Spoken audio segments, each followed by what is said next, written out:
Let's get to our panel, Stephen Conroy and Michael Kroger. Stephen, your old mate Anthony Albanese is just getting greedy now, poaching senators off other parties. Look, I don't think we poach from the sound of what's happened after being defeated running for the deputy leader of the Greens just a week or so ago. Clearly, Labor's new senator felt that she could advance herself better in the Labor Party. I mean, I've always had the view that you leave the dance with the person that brung you. And frankly, the same with Fatima Payman, the same with Lydia Thorpe. If she's so enamoured by the Labor Party again, having been a member previously, she should resign from the Senate, seek pre-selection for Labor, and then run for Labor under the Labor banner. She shouldn't take something that she got elected on a party ticket and decide that she'll take it and give it to Labor. It's not hers to give. So you're not supportive of the Labor executive welcoming her? No, I just think that it's incumbent on senators in particular who are elected on a party ticket that if they want to change parties, they should do so, but they should first resign from the Senate. But what about the party executive and the Prime Minister welcoming her? We all called on that when Mal Colston defected from Labor in the past. And so I think this is a consistent position I've had for the best part of 25 years. Yes, indeed. But what about the executive? Were they right to welcome her? Well, the executive made its decision. The real decision here is on her. I mean, she's welcome to rejoin the Labor Party, but she should first resign from the Senate and then seek pre-selection through Western Australia to represent the Labor Party. She shouldn't steal something from the Greens, and she should resign and ensure that it's passed back to the Greens. But she's welcome if she's decided that after running for the deputy leader 10 days ago and got defeated, she wants to rejoin the Labor Party. That's fine. Just don't steal the Greens' seat. Michael Kroger, your thoughts on this latest development as the Prime Minister's about to hold a cabinet meeting in Perth? He's back in WA after his recent ongoing success there. Look, I must say I agree with Stephen 100%. If you're elected on a party ticket and you resign, or you're expelled, by the way, then your seat should be declared vacant, and the party upon whose ticket you're elected would have a right to fill that position. And this is a constitutional change that the next time there's a flurry of constitutional amendments put up for referendum, this should be one of them, KG.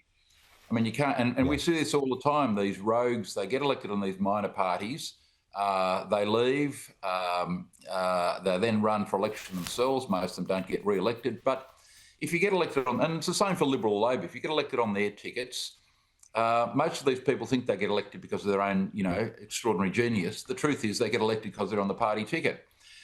The other thing you'd say about this is Albanese is allowed in an extremist. This is a strongly anti-Israel, anti-Semitic leaning MP who's chanted at demonstrations, which she admitted to Tom Connell in that famous interview last year, that she goes to demonstrations chanting from the river to the sea. So he's got a real extremist now in his ranks. And as Stephen said, she ran for the deputy leadership of the Greens, last week? I mean, how long has she been thinking about this great personal decision? She was prepared to run for the deputy leadership last week.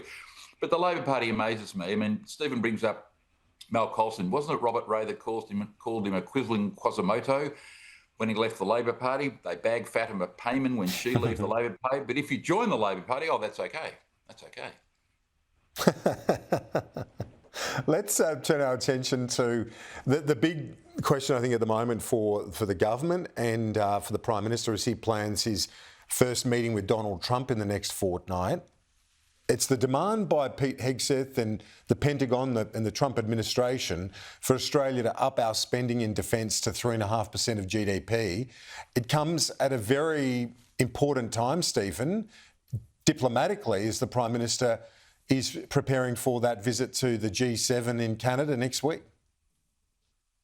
Well, I would think that the top priority is to engage the President over the tariff issues. And you've seen he's just doubled the tariff on steel and aluminium again. and Australia's economic interests, as well as ultimately America's, are harmed by these decisions. The markets know it. Sensible economists know it. Even at times, Elon Musk has expressed views on this in terms of what he thinks of the trade advisors. So I would think this is a high priority. If Donald Trump, who's becoming famous for being referred to as Taco, Trump always chickens out, then him demanding 3.5%, I mean, he's not in a position to demand what level of defence spending Australia, a sovereign nation, is to do. We'll happily engage in a conversation about AUKUS, happily engage in a conversation about submarine bases or submarines being able to base themselves out of Australia. We've got Marines on the northern shore. We have a number of highly sensitive bases in Australia, joint facilities, which provide incredibly important information. Donald Trump and Hesger have no concept of how much Australia contribute, as well as the level of defence.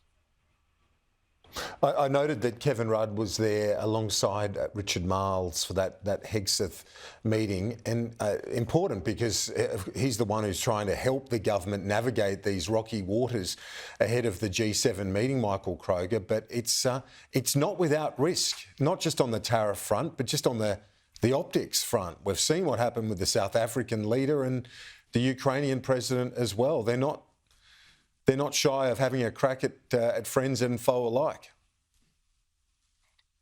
Well, KG, you couldn't have anyone better than Kevin Rudd there negotiating on behalf of our country, given his extraordinary praise over the years for the US president, for the Republican Party. He's absolutely the right man at this time to be negotiating. What a disastrous appointment, and what a disaster he's turned out to be. All this nonsense about how hard he works. Look, a lot of people work hard. Tradespeople work hard. Nurses work hard. It's how effective you work. And this bloke's got no credibility at all in Washington. He's the worst possible appointment you could have made. No, he's not helping whatsoever.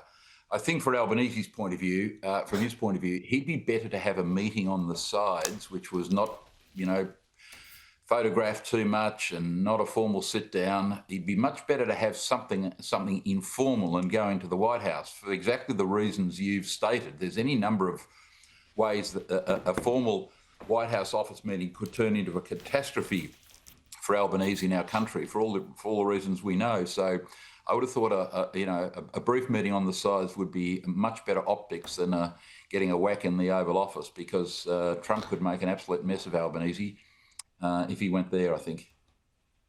Do you think the Prime Minister's feeling comfortable about dealing with Donald Trump, Stephen? Yeah, look, I don't think the PM will have any difficulties dealing with Donald Trump. I think actually Michael has given some wise advice there. I mean, Trump calls these press conferences in the Oval Office to humiliate other world leaders. He did it actually to the King of Jordan.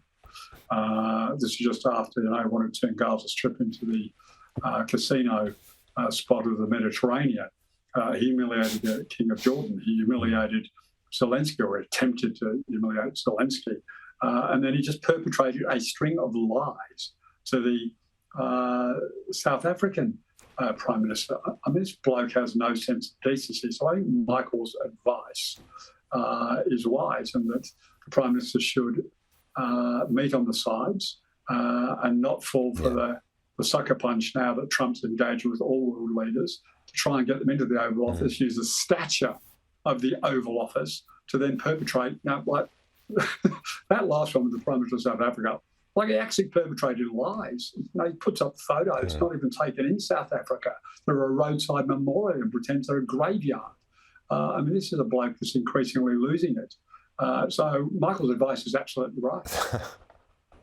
You and Michael both fired up today. I love it. The straight talking panel of the week. And Michael, but I know you've had a crack at Kevin Rudd, which is, it's what you're well within your rights to do it. And I don't think you're, in sort of casual parlance, I don't think you're Robinson Crusoe. You're not the only one accused of having a crack at Kevin Rudd. But really, when you look at the president, it's hard to imagine any diplomat doing much better. Really? The Andrew Tackler would have done better? Absolutely, Michael. Come on, be serious. You're trying to humiliate the Canadians. It doesn't matter what their ambassador says. He's humiliating Europe. It doesn't matter what their ambassadors say. He's after Japan and Korea. Every ally he's got.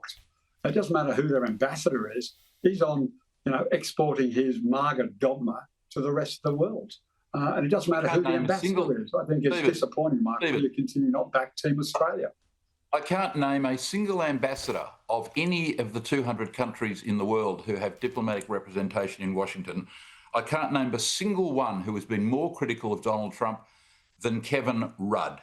You just picture a White House meeting with JD Vance sitting there, because he's a bit of a bother boy, and Rudd will be in the meeting, standing up behind the couch. Just imagine Vance saying to Rudd, talking across Albanese and Trump, aren't you the bloke that said that the president's a threat to democracy and deranged and a lunatic, et cetera, which is true. They could say to Albanese, weren't you just re-elected partly because you said how shocking Donald Trump was? Aren't you the country that's and you got smashed because you sucked up to Donald Trump? Defence spending? I mean, the single biggest issue overhanging that election was your party's relationship with Donald Trump. He spent 3 months saying he's the greatest leader in the world, and then, unfortunately, Donald destroyed. Peter doesn't know him.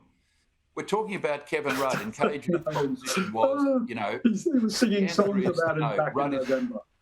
Rudd is the worst possible appointment there. Get on Team Australia. You should have had Stephen. They would have been better having you or Stephen Loosely, Michael Eason, Mary Eason, someone in the centre right of the Labor Party in the Kim Beazley mould who could smooth the waters. Stephen Conroy would have been a great one. Over there to Washington. No, I back you in with that. Going well.